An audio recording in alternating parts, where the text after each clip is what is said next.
और सीधे चलेंगे जहां केंद्रीय गृह मंत्री अमित शाह सीएए से जुड़े सभी मिथकों को दूर करते हुए नौकरी का अधिकार नहीं मार रहे हैं क्या? रोहिंग्याज नहीं मार रहे हैं? इनके लिए तो आप कभी नहीं बोले भाई। सिर्फ जो हिंदू शरणार्थी आए हैं, जो बौद्ध शरणार्थी आए, जो जैन, पारसी और क्रिश्चियन शरणार्थी, इसी का विरोध कर रहे हैं। वो यही कह रहे हैं कि आप अपने नागरिकों को नौकरी नहीं दे पा रहे हैं और इनको आप स्मिता जी वो पार्टीशन के बैकग्राउंड को भूल गई हैं। शायद उनको जो निराश्रित आए थे, जो रेफ्यूजीज आए थे, इनके परिवार के साथ एक चाय पीनी चाहिए।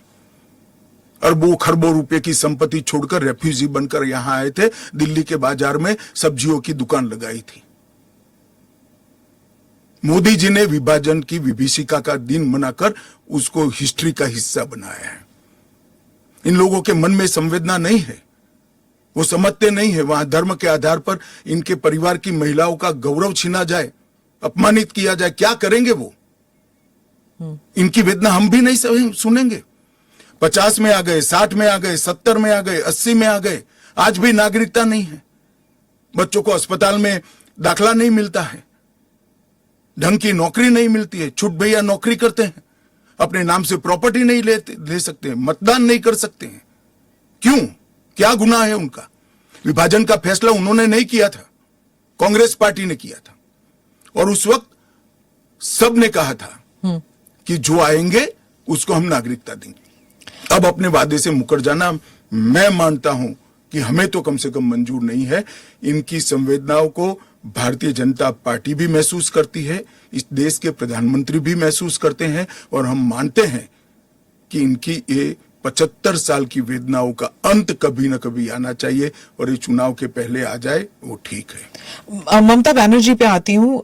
चीफ मिनिस्टर ने कहा है कि बीजेपी जो है ये हिंदू मुसलमान का खेल कर रहे हैं, और उन्होंने ऑडियंस को कहा कि आपकी प्रॉपर्टियां छिन जाएंगी, आपके बच्चों का एजुकेशन खत्म हो जाएगा, आपको डिटेंशन कैंप में भेज दिया जाएगा, और डिटेंशन कैंप ऑलरेडी है। तो ये सीए के जरिए 15 से लेके 20 लाख लोगों की सिटीजनशिप छीन ली जाएगी। देखिए, मैं ममता जी को करबद्ध निवेदन आपके इस कार्यक्रम के माध्यम से करना चाहता हूं। पॉलिटिक्स करने के हजारों मंच है, प्लीज बांग्लादेश से आए हुए बंगाली हिंदुओं का अहित मत करिए। आप खुद बंगाली हैं। बांग्लादेश से जो बंगाली हिंदू आए हैं, इनको नागरिकता देने के लिए एक कानून है। ममता जी को मैं खुली चुनौती देता हूं, इस कानून की धारा में से किसी की नागरिकता छीनने की एक धारा वो बता दे सार्वजनिक रूप से। वो खौफ पैदा कर रही है, हिंदू और मुसलमानों के बीच में विखवाद कराना चाहती है, अपनी वोट बैंक का कंसोलिडेशन करना चाहती है। ममता जी, इसको मत रोकिए, करने जैसा काम है, घुसपैठ रोकिए। नहीं रोक रही है वो नहीं कर रही, आप हमें कोऑपरेट नहीं कर रही।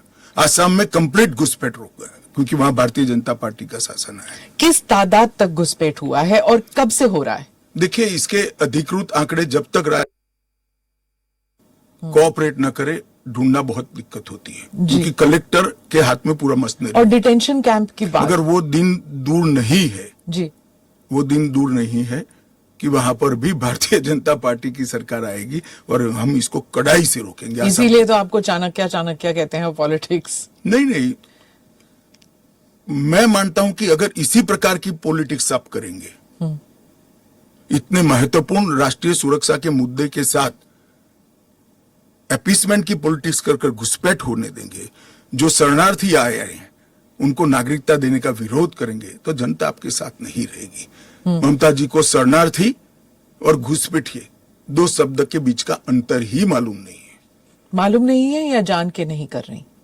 अब मैं तो जो बोलती है वो सच मानता हूं, इसलिए कह रहा हूं मालूम नहीं है। डिटेंशन कैंप के बारे में बताइए, इसके बारे में बहुत गलतफहमी आ रही है। ऐसा है, आप स्मिता जी इतनी जागरूक पत्रकार है, देश की जानी मानी पत्रकार है, आप भी स्वयं एक बार सीएए को पढ़ लेती, इसके रूल्स को पढ़ लेती, तो मालूम पड़ता इसमें डिटेंशन कोई कैंप की प्रोविजन ही नहीं। जो इलीगल माइग्रेंट्स हैं, अगर उनके पास कोई दस्तावेज नहीं है, उन्हें वापस अपने देश भेजने से पहले उन्हें डिटेंशन कैंप में रखा जाता है। ये आपने डिटेंशन एरिया में, जेल में नहीं डाल सकते, ये आपने 2019 में मुझे समझाया था एक इंटरव्यू में। सीएए में डिटेंशन कैंप नहीं है। इसी को लेकर मैं सवाल पूछ रही हूं कि अगर सीएए के तहत वो लोग नहीं आते तो वो कहां जाएंगे, क्या होगा उनका? नहीं, उनकी व्यवस्था होगी ना। 100 लोगों का प्रॉब्लम है तो उसमें से 85 का तो अभी क्लियर हो रहा है, बाकी का आगे सोचेंगे। तो कितने लोग होंगे आपके हिसाब से? लाखों में, करोड़ों में, हजारों में? कैसे?